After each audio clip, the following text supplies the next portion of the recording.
तुल्य श्रीमती भक्ति सीताराम बापू जी की। नमस्ते भक्ति सीताराम भक्ति बात करते दुर्लभ कृष्ण भक्ति में हरे कृष्णा कृष्णा कृष्णा हरे हरे हरे राम राम राम हरे हरे। राधे जी, आप में से किसी का कोई प्रश्न?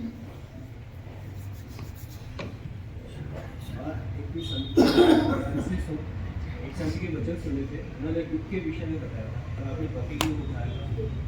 उन्होंने बोला दुख से आंतरिक दृष्टि उजागर होती है तथा सच्चे सुख की दिव्य पुण्य प्राप्त होती है। इस सेंटेंस को समझना। दुख से आंतरिक दृष्टि उजागर होती है और सच्चे सुख की दिव्य पूंजी प्राप्त होती है। ये तभी होगा जब किसी महापुरुष का संग होगा। जब तक महापुरुष का संग नहीं होगा ना, तो यहाँ जो महापुरुषों का कहना है वाणी किसके द्वारा कि दुख से आंतरिक दृष्टि उजागर होती है और सच्चे सुख की प्राप्ति होती है। तो ये तो जब किसी को महापुरुषों का संग नहीं होगा तब तक तो इस जगत की वास्तविकता को समझेगा नहीं। कई लोगों को देखा गया है कि उनके जीवन में अगर दुख है, आया है कर्म अनुसार और उसके जीवन में सत्संग नहीं है, साधु संग नहीं है, तो उनको आदतों में, बुरी आदतों में बहते हुए देखा गया कि वो कभी दारू का, कभी ड्रग्स का या कभी ऐसी नशीली पदार्थों का सहारा ले लेते हैं, ये सोच के कि इन चीजों का सेवन करने से हम थोड़ी देर के लिए दुख को भूल जाएंगे। इसका कारण क्या है कि उसके जीवन में साधु संग नहीं है, सत्संग का अभाव है। लेकिन जिन लोगों के जीवन में सत्संग आ जाती है, साधु संग आ जाता है, जब उनके जीवन में भी दुख आता है तब सोच एक बदल जाती है। एक उसको उस दुख को सहन करने की, जैसे कल ही चर्चा चली थी, दुख आता है लेकिन वो सुख से निकल जाता है, आता है। और इस जगत की वास्तविकता जो सत्संग में हमने सुना होता है, जो हमने महापुरुषों के मुख से सुना होता है, जो गीता के ज्ञान के द्वारा भगवान कह चुके, क्या दुखालय अशाश्वतम, ये संसार दुखों का घर है। श्री राधे बोले, अब ये संसार दुखों का घर है, ये संसार दुखों का सागर है। ये कब पता चला? दुख तो पहले भी आते थे, लेकिन अब विवेक के द्वारा उन दुखों को देखा गया। जो सुना था वो टैली हो रहा है, जो सुना था वो अभी देखो, हम संतों से जुड़ने से पहले भी तो इस व्यवहार जगत में इन रिश्तों के बीच में रह रहे थे ना, और जी रहे थे, निभा रहे थे। लेकिन जहां यहाँ आके पता चला इन महापुरुषों के संग में कि किस तरह सब दुखमयी है, कर्म का निदान है और स्वार्थ है, तो कभी कुछ ऐसी घटना, ऐसी बात होती भी है तो ये भूल नजर आ जाती है, सूंघना आ जाता है, महसूस होने लगता है, रियलाइजेशन होने लगता है, वास्तविकता में सब मुझसे स्वार्थ से जुड़े। ये कब ज्ञान आया? यहाँ आके जब हमने सुना, तो इस जगत की सत्यता का जब हमें पता चलता है, और माँ कहूँ मैं अनुभव अपना, सत्य हरि भजन जगत सब सपना। इस जगत की जब वास्तविकता का पता चलता है, दुखालयम अशाश्वतम, इस जगत की जब असारता का पता चलता है, तो जब दुख आता भी है ना तो हमारे जीवन में, तो हमारा मन जो थोड़ा बहुत इस संसार में आसक्त हुआ पड़ा भी है, उस दुख के प्रभाव से वो थोड़ा थोड़ा करके निकलता जाता है, निकलता। जहां हम आसक्त होते हैं वहां से कभी कभी दुख मिलता है, वहां से कभी कभी स्वार्थ नजर, तो हमारा मन जिन जिन लोगों में, जिन जिन वस्तुओं में राग आसक्त होता है, वहां से। और मैं तो हमेशा सत्संग में कहती हूँ ना, भगवान की विशेष कृपा तभी, भजन मार्ग में हम चल रहे हैं ना, इस आध्यात्मिक जीवन में, याद रखना, जिनसे हमारा अटैचमेंट है, जिनसे हमारा राग है, और उन लोगों से हमको दुख मिले, तो ये समझ लेना भगवान की एक विशेष कृपा है कि अब इस संसार से निकलना थोड़ा सरल हो जाए, या इन लोगों को छोड़ना थोड़ा या इन लोगों से आसक्ति निकालना थोड़ा आसान हो जाता है, सरल हो जाता है कि हम निकाल पाते हैं। क्यों? क्योंकि जब वास्तविकता पता चली तो वो राग जो इन लोगों के बीच में अटका हुआ है, अब हम कोशिश यही करते हैं सत्संग भजन देखना। उस वक्त जब आपको इस चीज का एहसास होगा ना, आपका सत्संग और बढ़ेगा, आपका भजन और बढ़ेगा। श्री राधे बोलिए। उस दुख को भूलने के लिए, उस दुख को भूलने के लिए हम ज्यादा सत्संग करें। श्री राधे बोलिए। क्योंकि वहां जाएंगे गालियां मिलेंगी, वहां जाएंगे बातें सुनने को, वहां जाएंगे झगड़े, वहां जाएंगे, सोचते हैं इससे अच्छा कहाँ जाके बैठ जाए, सत्संग में जाके बैठ जाए। थोड़ा अपने आप को कभी कभी बहलाने के लिए भी सत्संग में आके बैठ जाती है, अपने आप को बहलाने के लिए, अपने आप को कभी कभी शांत करने के लिए अपने मन को हम सत्संग में आके बैठ जाते हैं। वहां देखेंगे तो होगा, चलो यहाँ ही जाके बैठ जाते हैं।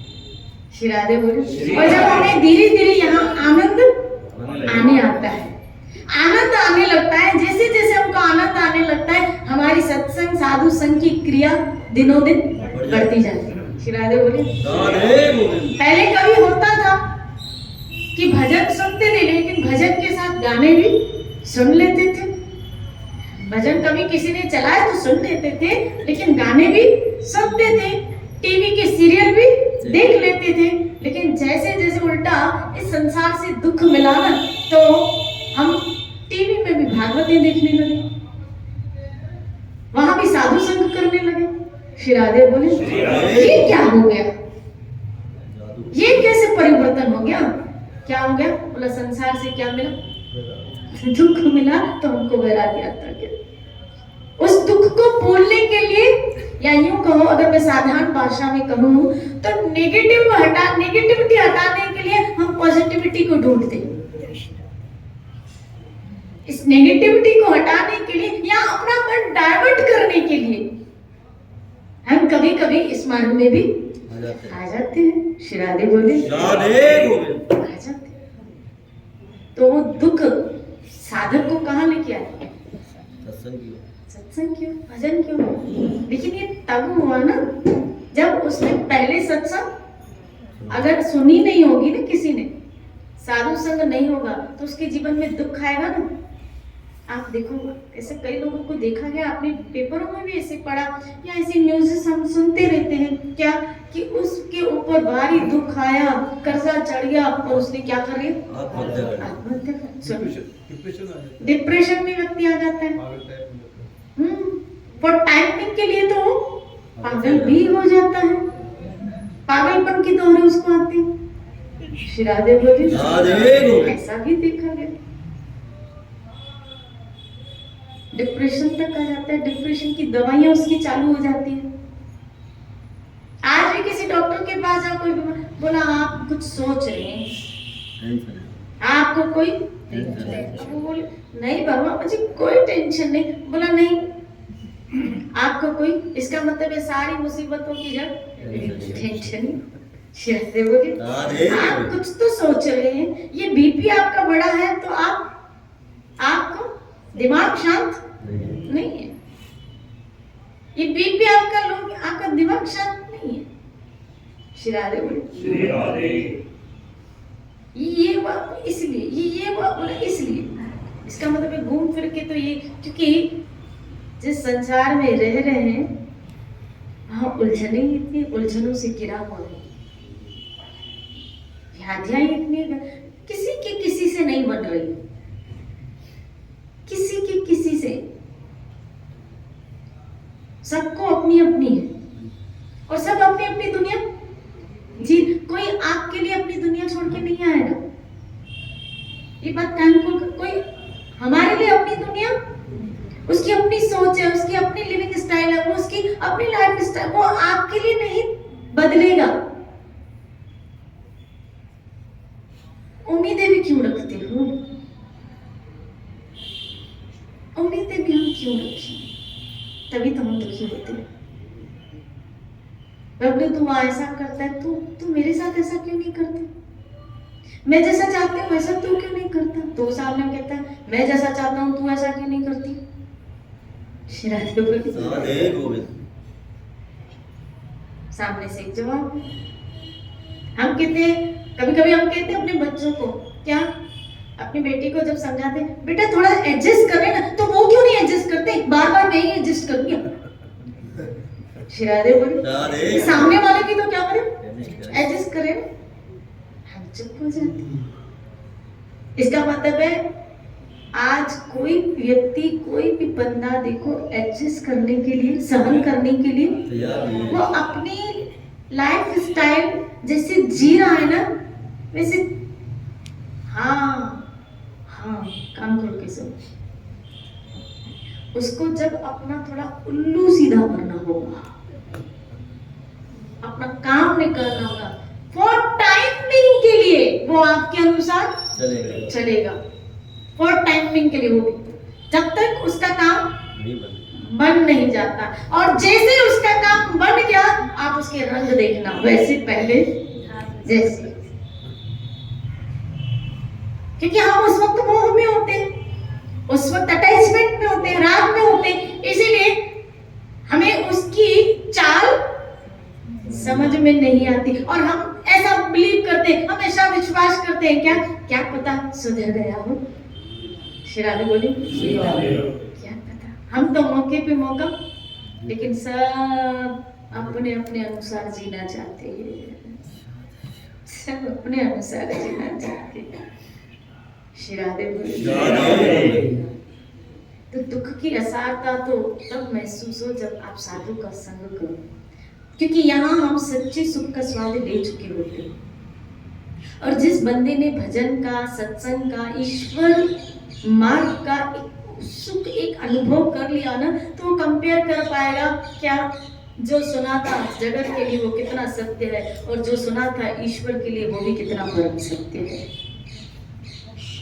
उस वक्त उसको सत्य की परख हो जाती है और फिर उसका झुकाव ईश्वर की तरफ अपने आप बहता जाता है कि जो मेरी इतनी सहायता कर रहा है, जो मेरी इतनी मदद कर रहा है, जो मुझे इतना प्यार करता है, फिर मेरे कदम उसकी तरफ क्यों न चले। ये संती तो हमको उसके प्यार का रियलाइजेशन कराते, नहीं तो हमें कहा था,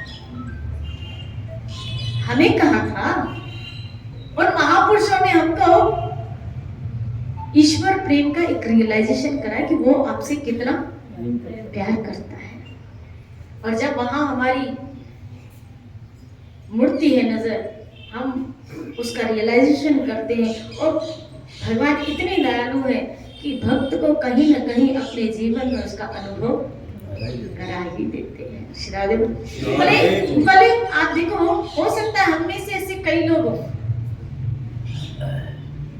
कई ऐसे लोग कि कभी कभी हम जब आरंभिक अवस्था में भक्ति में लगे तो कुछ संसारिक चीजों को लेते हुए हमको अनुभव हुआ होगा, अरे हमने ऐसे बोला और भगवान ने कर दिया, सुन लिया, इनको सुना सुना के थक गए और ये आज तक नहीं माने, और इसको बोला हो गया, तो हमारा विश्वास और दृढ़ हो गया, और दृढ़ हो गया। श्री राधे बोले मेरे पास कल एक हस्बैंड वाइफ आए थे और उसकी पत्नी मुझे बता रही थी अपने पति के लिए, और खुद ही बता रहे थे, बोल रहा था कि मैं यहाँ आने से, वो ठाकुर के आने से पहले, इधर आने से बोला मैं सबको मानता था, जीसस को भी मानता था, जीसस के पास भी वो कोई कहता ना जीसस श्री राधे बोले मैं सब जगह जाता था, सबको, मतलब एक जगह मेरी श्रद्धा दृढ़ नहीं थी। यहाँ आया, आपसे सुना, सुनने के बाद मैंने गोविंद देव जी मंदिर स्टार्ट किया, आरंभ किया वहां जाना। जाते जाते एक दो बार मेरे साथ कुछ ऐसी घटनाएं घटी,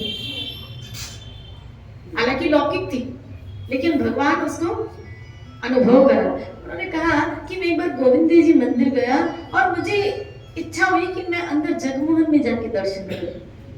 अंदर जाके मैं अंदर चला गया मंदिर में दर्शन करने, और मैं जैसे डोब दे रहा था, दंडवत कर रहा था, पता नहीं वहां क्यों मुझे ऐसा अनुभव हो रहा जैसे प्रेरणा हो रही थी तेरा पर्स गायब है। पता नहीं क्यों हो रहा था ऐसा। और मैं दर्शन करके बस उस जगमोहन से बाहर निकला तो मैंने तुरंत चेक किया, वाकई में मेरा पर्स नहीं था, गायब था। और वहां उसमें बहुत इंपॉर्टेंट डॉक्यूमेंट्स थे।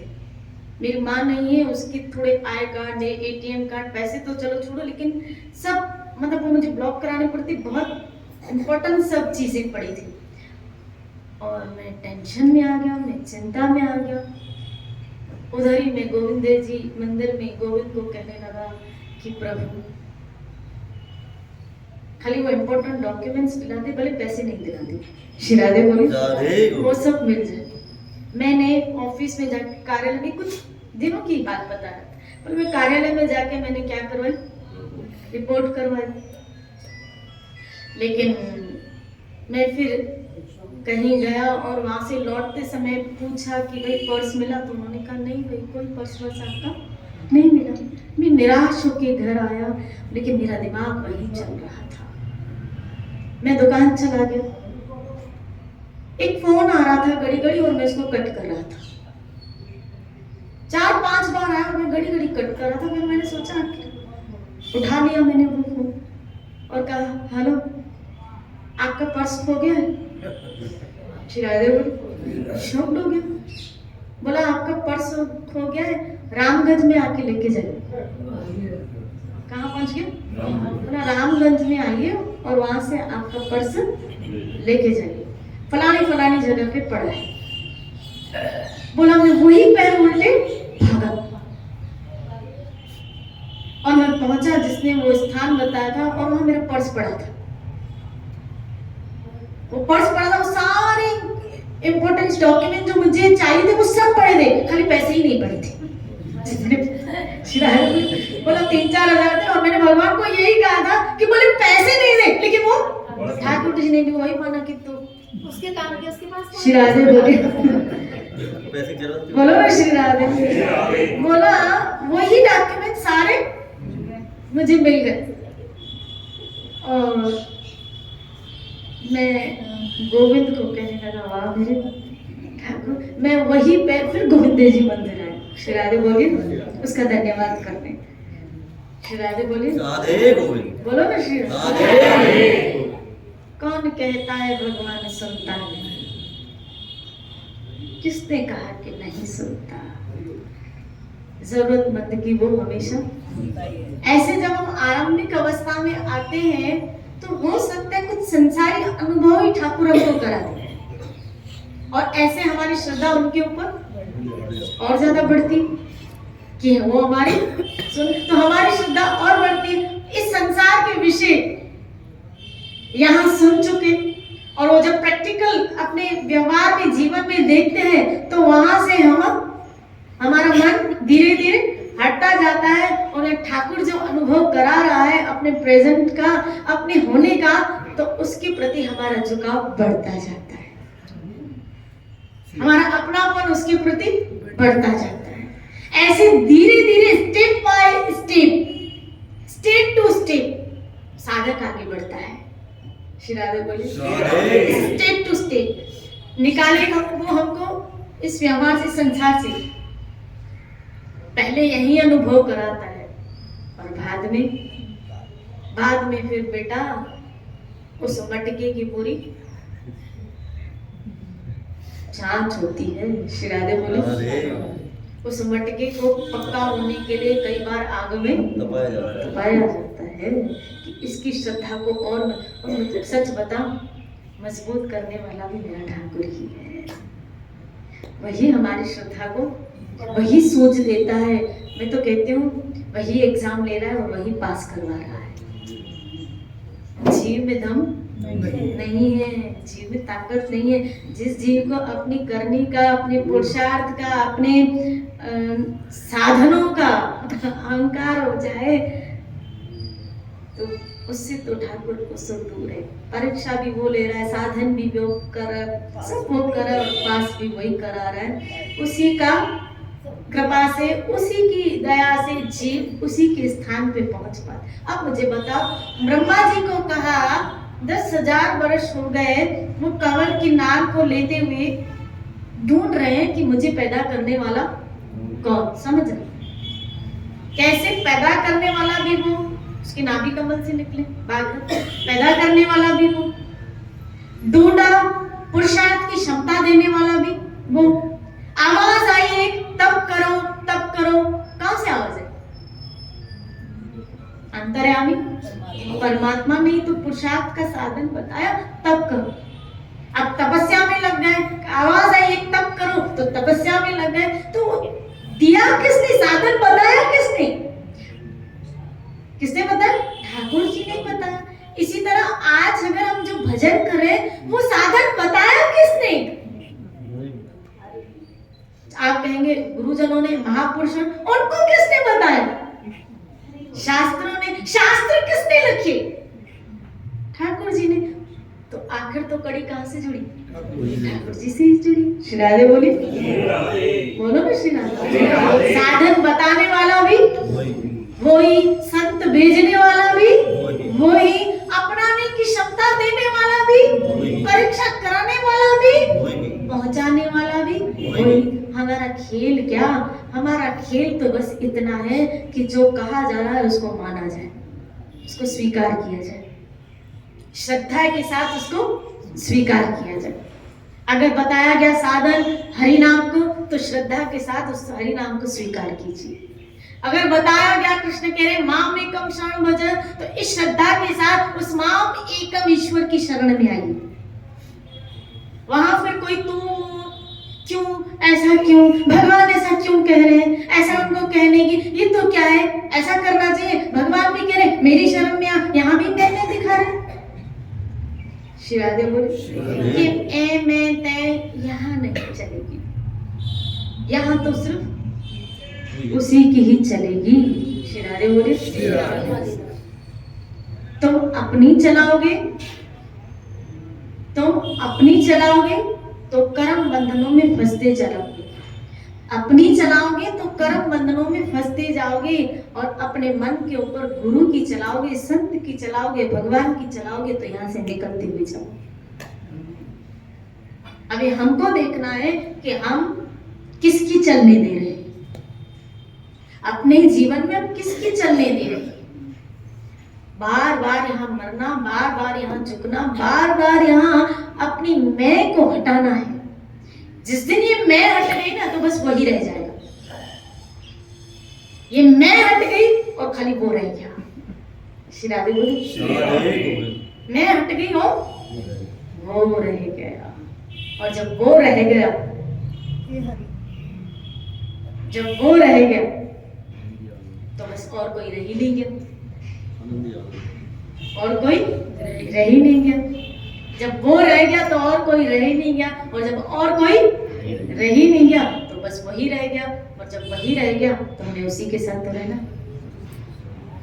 उसी के साथ तो बस उसी के साथ रहने के लिए ये सारी खिचड़ी बनाई जा रही है।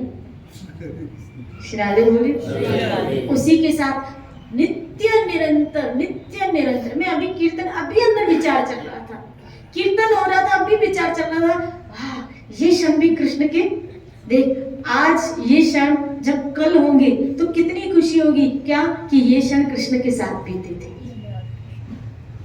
गया कल, बीते पल लौट ना आएंगे। गया कल कभी वापस तो आने वाला नहीं। यही समय कल के लिए, जो आने वाला कल है उसके लिए कल बन जाएगा। कल हम सब जगह इस जगह बैठे थे, कई लोग नहीं भी थे, कई सब लगभग थे, तो जो थे उनके लिए यादगार क्या, ये पल भी हमारे किसके साथ थे? कृष्ण। सोचो जरा, ऐसे हर पल कृष्ण के साथ बीतते जाए तो हमारा आने वाला कल, उसके लिए जो पास्ट होगा वो खाली कृष्ण में होगा। श्री राधे बोले जैसे अगर मैं कल का विश्लेषण करूं तो पूरे दिन में सुबह से लेकर रात तक, पूरे दिन में सुबह से लेकर रात तक अब कितने पल मेरे कृष्ण के साथ बीते। तो आज अगर आप आज का ही सोचो कि आज मैं पूरा कृष्णमय बनाऊं। चलो कल का छोड़ो, जो गया कल उसको छोड़ दो, लेकिन आज का सोचो कि हर पल मेरा कृष्णमय बने। तो आने वाले कल में जो ये आज होगा ना, आप सोच सोच के आनंदित हो गए, अरे वाह कल मेरा दिन पूरा कृष्ण के साथ था, एक भजन के साथ गया, हरि कथा के साथ गया। श्री राधे बोलिए। राधे गोविंद। यही तो महापुरुषों की रहनी है कि वो हर क्षण को कैश करते हुए चलते, हर घड़ी को कैश करते हुए चलते। तो अभी आपने कहा कि साधु संत हर घड़ी को कैश करते हुए चलते हैं, और एक आपने बताई श्रद्धा और निष्ठा की। अभी अभी अमृत जी का फोन आया था, सुबह बात हुई थी मुझे याद रखी, तो उनका फोन आया था तो मुझे उठाई था यहाँ से, उनके फ़ोन को मैं मिस नहीं कर सकता।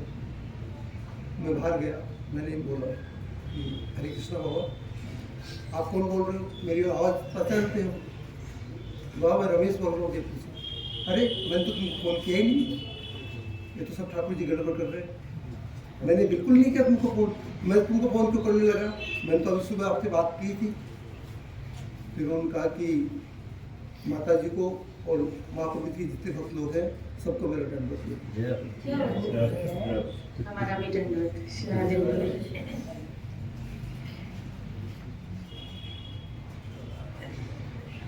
तो कहाँ थे हम? श्री राधे बोलिए। हर समय की पूंजी को कैश कर।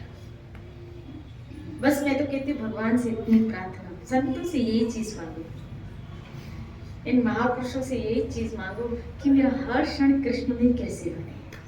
आप ये कृपा करो। अब क्या बहुत मांग ली इधर उधर की चीजें, ये समझ जाइए, अब हर पल मेरा ठाकुर में कैसे, मेरी वृत्तियां ठाकुर में ही बना दो। हर पल मेरा नाम के साथ, हर क्षण मेरा, हर क्षण तो छोड़ो, हर श्वास मेरी नाम के साथ जुड़ जाए। मैं सच कह रही हूँ, ये नाम जो पूंजी मिली है ना, हमको बड़ी दौलत मिली है, बहुत बड़ी दौलत है, बहुत बड़ी दौलत है, बहुत बड़ी दौलत है। राम से भी प्यारा राम का, राम से भी बड़ा। इन महापुरुषों ने, मैंने देखा, भक्तों के चरित्र पढ़े और मैंने अनुभव किया इन भक्तों के जीवन में। उन्होंने, अब मुझे बता, एक चैतन्य चरितामृत का एक किरदार हरिदास महाराज। हरिदास क्या वो नहीं जानते थे महाप्रभु साक्षात भगवान? जानते थे कि नहीं जानते थे? समझ में क्या समझ? वो जानते थे साक्षात महाप्रभु भगवान है। पूरी का प्रत्येक व्यक्ति, नवदीप का प्रत्येक व्यक्ति जानता है कि महाप्रभु भगवान। और महाप्रभु का ये नियम भी था कि रोज नीलाचल में मां जगन्नाथ जी के दर्शन करके पहले सीधा जाते थे किसके पास? हरिदास जी के पास, प्रसादी माला और प्रसाद लेके, है ना, सीधा वहां जाते थे और वहां से फिर महाप्रभु चले जाते थे। अब साक्षात भगवान उनके सामने था, रोज वो भगवान उनके पास। अच्छा मुझे बताओ, रोज महाप्रभु उनके पास क्यों आते थे? बताओ इसका मुख्य कारण। इसका मुख्य कारण था क्योंकि वो नाम आश्रित थे। जो नाम आश्रित व्यक्ति होता है ना, जिसके रोम रोम में, जिसके रम रम में नाम समाया हुआ है, वहां ठाकुर को खींचते हुए जाना ही पड़ता है, जाना ही पड़ता है। श्री राधे बोलिए। ऐसे तो कई यवन थे वहां पे, नहीं होंगे क्या? कहो आप वो यवन थे, ना ना, वो नाम आश्रित थे, वो प्रभु आश्रित थे। और मुख्यतः प्रभु आश्रय में भी उन्होंने जो सबसे बड़ा आश्रय लिया था वो नाम का। जो नाम आश्रित होता है ना, वहां ठाकुर खींचा हुआ चला जाता है, जाना पड़ता है। इसीलिए कहा राम से भी बड़ा नाम का नाम। हनुमान जी सबसे बड़े उदाहरण। राम 24 घंटे साथ है, फिर भी राम नाम की रटन लगा हुए। भगवान शिव राम नाम की रटन। ऐसे कई महापुरुषों को मैं गिनाऊं क्या, भगवान सामने होते हुए भी भगवान के नाम को नहीं छोड़ रहे। ठाकुर सामने है फिर भी ठाकुर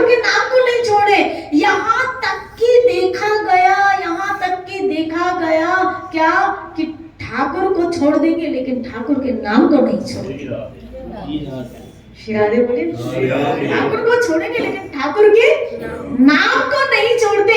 क्यों? क्योंकि उनको पता है आज ये नाम जप रहा हूं तभी तो आए, इसका नाम छोड़ दिया तो ये तो तो इसका नाम लेते रहो, ये गया फिर आ जाएगा, फिर आ जाएगा। श्री राधे बोले इसीलिए माना गया क्या कि हर पल हर श्वास में आपका नाम हो। जो नाम आश्रित संत है, जो हरि आश्रित संत है ना, उनसे एक ही प्रार्थना करो क्या कि आप कृपा करो हम लोगों के ऊपर कि हमें नाम के प्रति रुचि हो जाए, हमारी हर श्वास में नाम आ जाए। हमें कुछ नहीं चाहिए। बोला भगवान के साक्षात्कार कराए, बोला नहीं करा, नहीं हमें तो सिर्फ हरि नाम दे दो। ये नाम हमारी नान का चढ़ी रहे दिन रात। वाह, नाम हमारी नान का चढ़ी रहे दिन रात। श्री राधे बोले नाम लिया तेने सब किया, सकल शास्त्र का वेद कबीर, बिना नाम नर नर की गया पढ़ पढ़ चारो। लेकिन जिसे नाम किया उसने सब कर लिया। आप कोई शास्त्र ना पढ़ो चलेगा, लेकिन अगर आप नाम आश्रित हो तो आपने सकल शास्त्र के रहस्य को जान लिया है, उसके रहस्य को पकड़ लिया है। अब खुद ब खुद ये नाम आपके अंदर शास्त्र के रहस्य को खोलता जाएगा। आप पकड़ो तो हरि नाम को, जितना नाम जप कर सकते हो, जितना नाम जप कर सकते हो, जितने नाम के निकट जा सकते हो, जितना अंतरात्मा में नाम को बसा सकते हो, जितना सांसों में नाम को बसा सकते हो, उतना बसा लीजिए, बसा लीजिए इस नाम को। इस बहुत बड़ी पूंजी मिल गई है हमको। फिर कह रही हूँ जो कल आएगा, आज जो जितना करोगे भजन, जितना करोगे, जो कल आएगा ना, तो आप आज आपके लिए आनंद का विषय होगा कि कल मेरा भजन हुआ, कल मेरी हर चीज, मेरा सत्संग भी हुआ, भजन भी हुआ, दर्शन भी, शास्त्र भी। श्री राधे मेरी हर एक चेतना प्रभु आपकी कृपा से। श्री राधे इसे हर क्षण को कैश कीजिए। अब वो समय निकल गया। मैंने कल ही कहा था ना, कुछ होते हैं जिनके जीवन में भक्ति हिस्सा होती है और किसी किसी के लिए भक्ति जीवन होता है, उसके जीवन का आधार होता है। अब हमारे लिए हिस्सा न हो, अब हमारे लिए जीवन का आधार हो कि अब बाकी सब हिस्सा है, बाकी सब हिस्सा है, ठीक है, वो नहीं भी हुआ तो कोई बात, बाकी सब हिस्सा है, लेकिन ये हमारा जीवन है। सत्संग, भजन, हरि का नाम, ये हमारा जीवन है, हमारा जीवन है। जय जय श्री राम, जय जय श्री राम।